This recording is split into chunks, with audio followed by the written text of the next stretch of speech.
Hello, I'm Adam, hailing from partsFUNknown, and let's get ready to rumble! It's only bloody rumble season, lads. It's the best time of the year. 30 superstars compete to yeet the beef for a shot at a pretty bad-looking belt, vintage or nautical edition, in front of a crowd solely comprised of vaccinated 80-year-olds. The stakes have quite literally never been lower. So yes, while I am very sad that we're trying to break the hold of the COVID clutch, meaning we're gonna have ourselves a quiet rumble with like canned versions of what are normally the best audience reactions of the year and inevitably spooky bollocks added in post, it is what it is, but goddammit, I'm still excited. It's the best match. The best match, and this year looks to be no different in terms of people who could win either rumble, conceivably go on to challenge for a world title. There's actually loads, like in the men's, Daniel Bryan, Keith Lee, Sheamus to an extent, plenty of rumored returns waiting in the wings, maybe Seth, maybe Brock, maybe Edge, maybe some people think The Rock will risk catching the plague and turn up, and lol, no he won't. So for this video, I'm going to be booking the men's Royal Rumble match. Our patrons over at patreon.com/partsFUNknown had a whole bunch of videos to vote on for this month, including both the men's and the women's Rumble, and the men's Rumble won. So while I won't be doing the women's Rumble, here's a tiny little mini booking. Have Bianca Belair obviously be the Iron Woman of the match. Baszler and Jax get into it near the ropes and get double eliminated by Peyton Royce. That might be fun. Trish and Lita, like, could you have them meet inside the Royal Rumble? They were both in the first one, but they didn't. Why would you not? Final four are Bianca Belair, Charlotte Flair, Alexa Bliss, and debuting on the main roster, Rhea Ripley. Bliss pulls a flaming rabbit out of a hat and blinds Bianca with it, eliminating her. I'm only half kidding. Charlotte eliminates Bliss, Rhea eliminates Charlotte, leading to, ideally, Asuka versus Ripley. I mean, you could have Rhea versus Charlotte too, or you could have the triple threat Charlotte, Asuka, and Rhea. Either way, that would be nice. And now for the men's Rumble, and like all my Rumble booking videos, I'm going to go through it entrant by entrant, elimination by elimination. But before I start, this episode of Fantasy Booking is actually sponsored by the good people over at Surfshark. Now, if you don't have a VPN, you're missing out on a fantastic service. If you're in the UK and want access to US Netflix to watch region-locked content like Twin Peaks or The West Wing, or if you're in the US and want to watch UK-only shows like Peep Show or anything on iPlayer, then check out Surfshark, who provide secure access to over 1,800 servers in over 60 countries. Not just that, Surfshark encrypts your personal data and maintains a strict no-logs policy that prevents third parties from logging that data. Get Surfshark VPN at surfshark.deals/jamthatjam. Enter promo code JAMTHATJAM for 83% off and 3 months for free. Now, what were we talking about? Oh, I know! The men's Royal Rumble. Let me have a go. Number one, no, he don't want none. He don't want none. It's AJ Styles walking to the ring with Omos at his side, tiny sensei, and his gigantic protege. Number two is Jey Uso, a man with something to prove and a slowly unraveling brain. Fast-paced start to the Rumble. This Uso knocking Styles through the ropes to the outside. Jey kind of goes through the ropes to the outside. He's going to step to him, but Omos steps in front of Jey, immediately to tell the story that Omos is here to make sure that Styles wins the Royal Rumble. Number three, Cesaro. Bring back the tearaway pants. Cesaro catches AJ in midair, military presses him out of the ring, but again, he's caught by Omos, who holds him like a mother holds her very favorite pig. Farmer's strength. Omos places Styles back in the ring. More fun wrestling from Jey Uso, Cesaro, and AJ Styles, who guess what, are all very good wrestlers indeed. Number four, John Morrison. No, listen, this ain't no place to be. Come on! John Morrison comes in, does the slow-mo thing. Simon, make me slow-mo.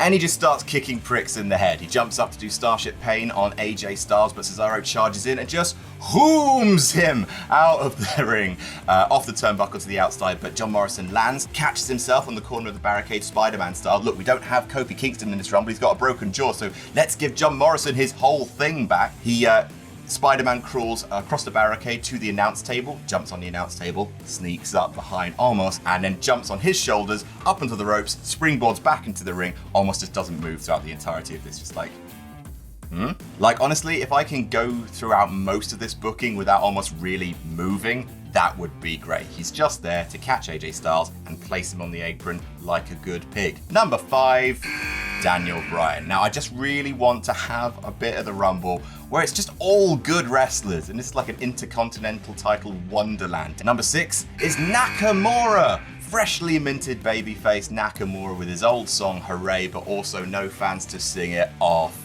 He runs wild like it's the biggest ball of the season, and his knee is the most eligible young lady from a household that comes from old money. Nakamura lays out Bryan, Styles, but Uso re-enters the ring with a chair and starts to go Uso crazy. Remember when, do you remember when Michael Cole used to say that all the time? Wrestling shit. Jey Uso smacks everyone with a chair. John Morrison jumps up to the top rope to springboard in. Uso just yeets it into his face and he falls back to the floor. John Morrison is eliminated. Jey is a proper little psycho killer, qu'est-ce que c'est, and he's just standing there battering the ground waiting for whoever's entering the Rumble next, which happens to be at number 7. Jimmy Uso. Welcome back. It's been a while. Jimmy steps to his brother Jay, tells him, "You want to hit someone with a chair? Hit me. Hit me, Us." Jay doesn't want to. Jimmy tells him he needs to come home. Jey Uso says, "I am home with my family." Jimmy's like, "I'm your family." Jay shoves him. Jimmy says he won't fight his blood. Jay slaps Jimmy. Jimmy refuses to fight back. Jay slaps him again and again, and just more melodrama. I want more. I love it. It's like an Ibsen play. Put more of it in. Number 8, The Miz. Miz brings his Money in the Bank suitcase to the ring. He slides in and is immediately super kicked by both Usos, because they are still one of the greatest tag teams ever. He falls through the ropes to the outside. The Usos then lay out everyone with super kicks and then just face each other, doing the almost, "Oh, I want to kiss you, well, but I won't, because," also because we're brothers. That's one of the reasons why. Again, Jimmy refuses to fight, so Jay just super kicks Jimmy and he just starts punching him. He's crying, saying, "Why can't you see that this is making you stronger?" In comes number 9, Rikishi. More! I want more! He's walking to the ring, he's crying, he's pleading with his boys, "Stop this, you can't do this, please." Jay, think about this. Jay super kicks Rikishi, goes over the top rope, and that is the thing that finally gets Jimmy to go insane and start pounding on his brother. And then Jimmy throws Jay over the top rope, eliminating him, and then immediately AJ Styles comes over and eliminates Jimmy and does the whole, "I'm smart." Oh, that hurts quite a bit, actually. Wrestling's real. Right, so who's gone? Rikishi, Jay, Jimmy. That family drama is over. Number 10, Sami Zayn. Sami Zayn swaggers down to the ring talking about a company-wide conspiracy to keep him down. He walks up to commentary and gets in Samoa Joe's face. He says, "Look, Joe, look what they've done to you. They've taken you out of your boots and they've put you in a suit. And just like that, they've taken the fight out of you. Where's your balls?" Man, he enters the ring, sees Nakamura, tries to give him a little high five, grabs a microphone, is about to launch again into another conspiracy promo when he turns around, bam, into a Kinshasa. The Miz enters the ring with his briefcase, hits Nakamura, hits AJ, squares up to Daniel Bryan, and Bryan gets the upper hand on him because, yes, Daniel Bryan and The Miz, they never properly had a thing, did they? Do you remember when Miz beat him at SummerSlam? And that was fine, but then Daniel Bryan lost again, and then there was that quick roll-up thing in Saudi Arabia. That's bullshit. Anyway, Miz kicks Daniel Bryan in the balls, hits him with the briefcase, holds the briefcase high into the air. In comes number 11, Otis. Otis eats the Miz whole and spits him out over the top rope. He picks up the Money in the Bank briefcase, gives the saddest, "Oh yeah." I hate this thing. He looks at the briefcase and gives it the saddest, "Oh yeah." Gives it a little kiss and then just throws it at the Miz. A little bit of vengeance for Otis. Like, I don't think he should have the briefcase, but man, poor kid. Daniel Bryan gets into it with Cesaro, who tries to hit the neutralizer, but Bryan backdrops him up and over the top ropes. Number 12, it's Christian. Yo! Did it close your eyes? It's nice that the truth's revealed. No, that's not the theme I want him to enter to. It's Christian, Christian, at last you're on your own. Dun, dun, dun, dun, dun. Anyway, Christian arrives. He's back, sort of. You remember when he got murdered earlier in the year? People were really happy to see Christian, so Christian's in the Royal Rumble. So Samuel Peeps enters the ring, knocks everyone down, hits the kill switch on AJ, lifts him up and throws him out of the ring. Almost again catches and saves Styles. You get what you pay for with this one. Number 13 is Samoa Joe. Without saying anything, Samoa Joe just very slowly stands up, takes off his suit, enters the ring, and immediately launches Sami Zayn into f***ing space. Straight over the top rope, Sami Zayn is eliminated. Why doesn't Samoa Joe wrestle? Number 14, number 14, Jeff Hardy.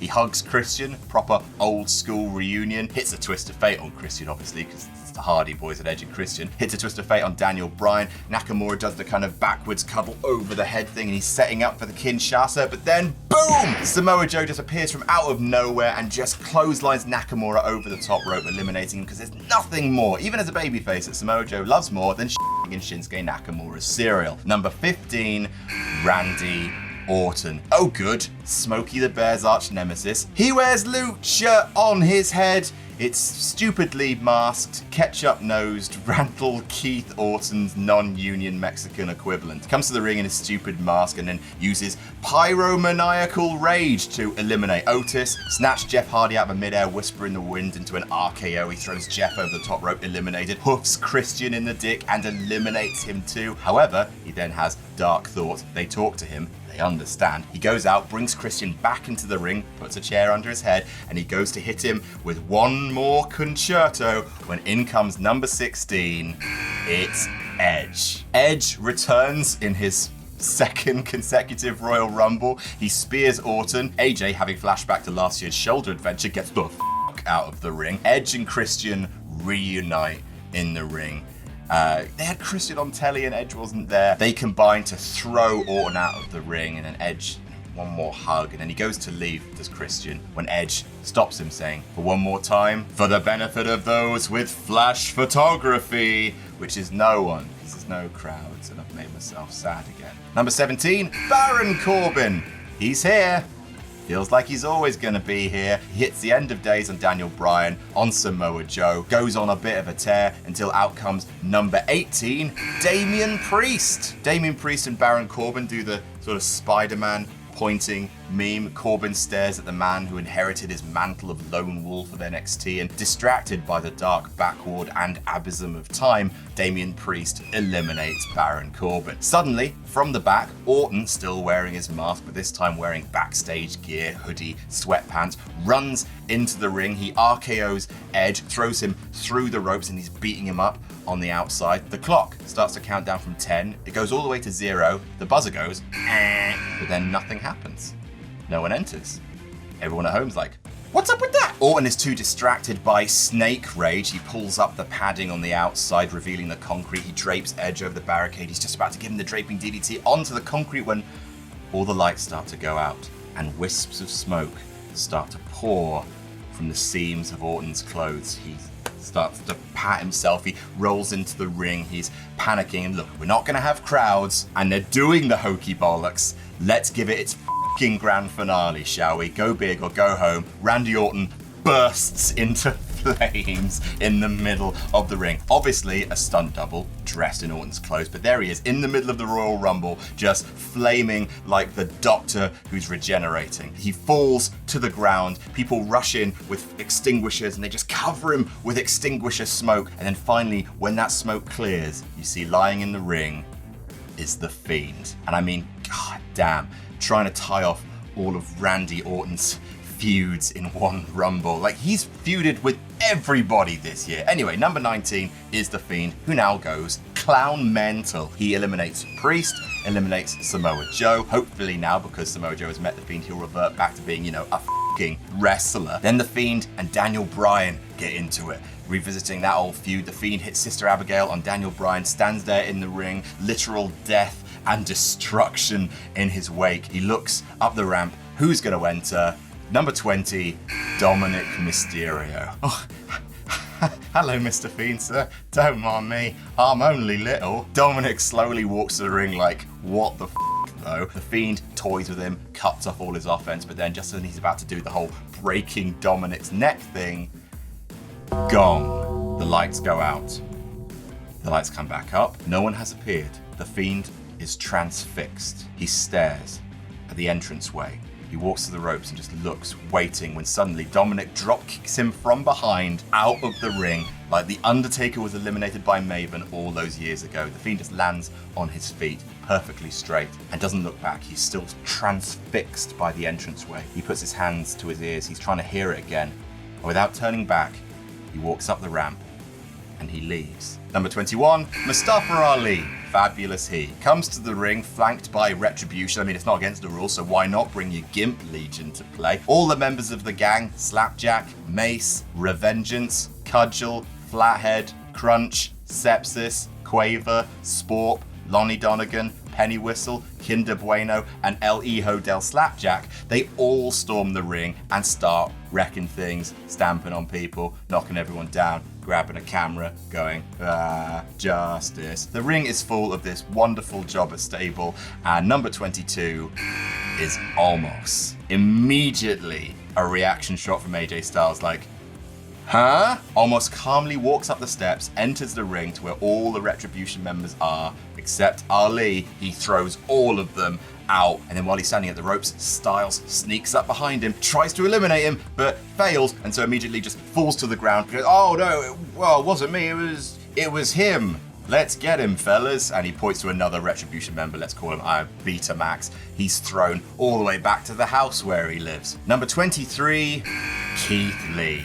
Hooray for Keith Lee. Lee and Almost have a hoss fest, which ends with Lee powering Almost out of the ring, eliminating him, though of course he lands on his feet on the outside like a badass. Styles goes for the phenomenal forearm. Lee just grabs him on the top rope and then pushes him off into the arms of Almost on the outside. Then Ali runs at Lee, who backdrops him out of the ring onto Styles and Almost, knocking everyone down, eliminating Ali, Almost, and AJ Styles in one go. Keith Lee. Number 24, Seth Rollins. The dad sire returns, the father of the son of God. Vince McMahon laughs in the face of paternity leave. Rollins slides in, hits the stomp to Edge, and immediately throws him out. Looks around, yes, it's me. I'm the daddy. Celebrates fatherhood by immediately beating the out of Rey Mysterio's kid. Number 25, Sheamus. Bro kicks Keith Lee first, lays out most of the other guys, but then,